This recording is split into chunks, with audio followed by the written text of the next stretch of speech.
what exactly is that to begin with? Well, partisanship is basically leaning very strongly towards one party. Along with this, you support that party's ideas and ignore the well-being of the public. This little major thing called partisanship has increasingly become a problem in our government today.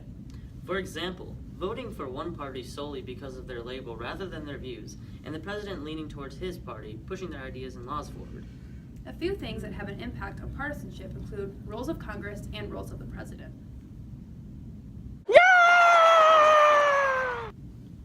The roles of Congress include the following. A responsibility to make laws that have an impact on our daily lives. As well as serves the voice of the people and states represented in the government. They also hold hearings in order to inform the legislative process to other parts in the White House. Lastly, Congress is in charge of conducting investigations to oversee the executive branch. This means that Congress is in charge of checking in on the executive branch to make sure things stay safe and legal.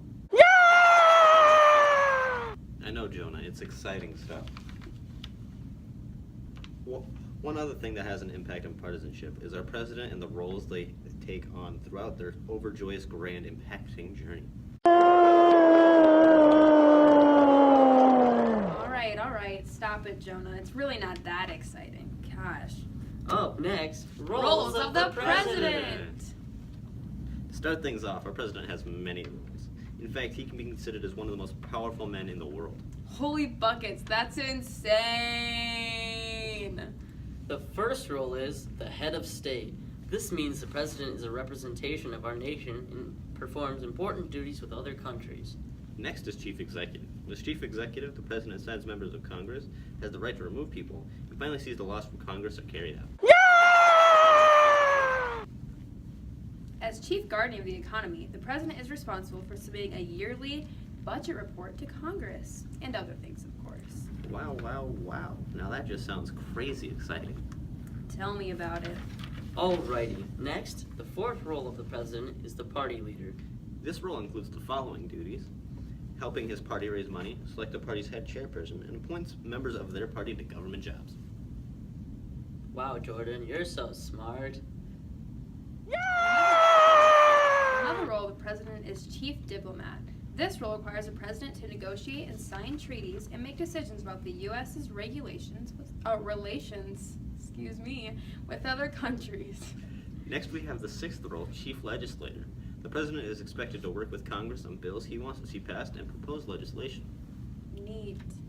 Lastly, the president is given the role of commander-in-chief. You may not know this, but this role gives him the ability to use nuclear weapons. Oh my!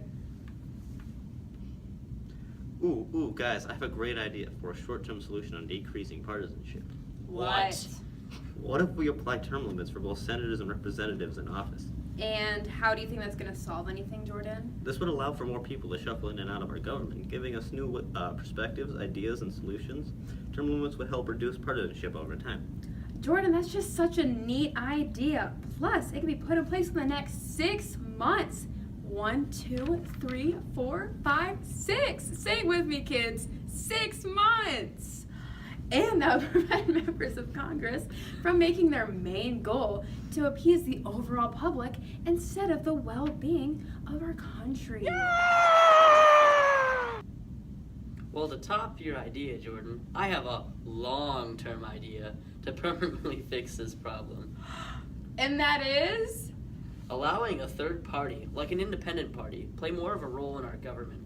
This would allow for a mediator of sorts between the two parties, making sure laws and ideas are delegated fairly. I gotta give that one to you. That's a great idea.